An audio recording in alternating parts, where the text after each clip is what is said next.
Hello, this is Ron Paul with your weekly update for February 13th.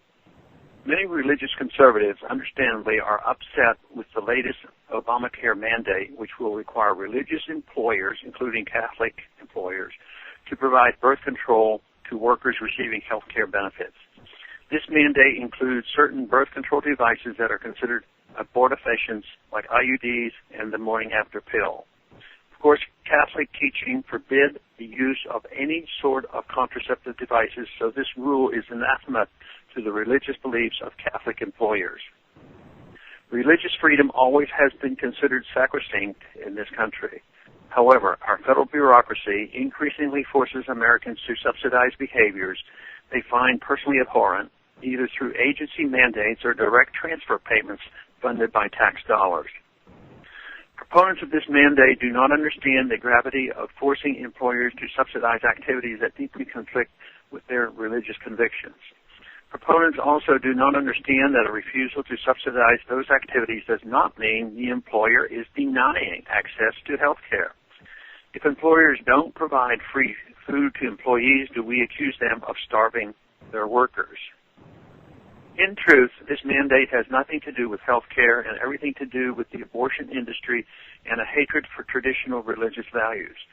Obamacare apologists cannot abide any religious philosophy that promotes large, two-parent, nuclear, heterosexual families and frowns on divorce and abortion.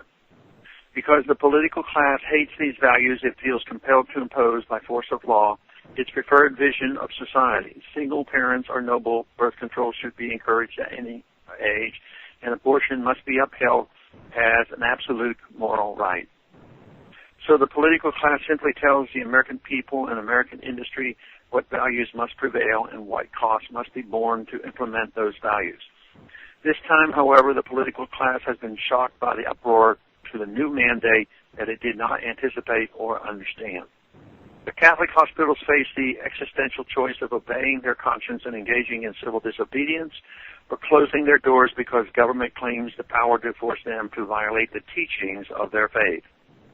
This terrible imposition has resonated with many Americans, and now the Obama administration finds itself having to defend the terrible culture baggage of the anti-religious left.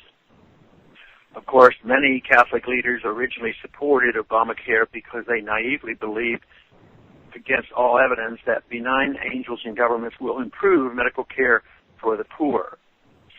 And many religious leaders support federal welfare programs, generally without understanding that recipients of those dollars can use them for abortions, contraceptives, or any number of activities that conflict deeply with religious teachings. This is why private charity is so vitally important and morally superior to a government-run medical system.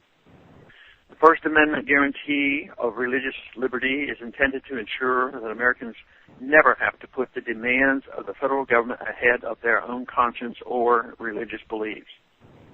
This new policy turns that guarantee on its head. The benefits or drawbacks of birth control are not the issue. The issue is whether government may force private employers and private citizens to violate their moral code simply by operating their businesses or paying their taxes. Thanks for calling this update. The new date is placed on this number, 888-322-1414, every Monday. The written text can be found on my website, www.house.gov/Paul, under the heading Texas Straight Talk. Thanks for calling.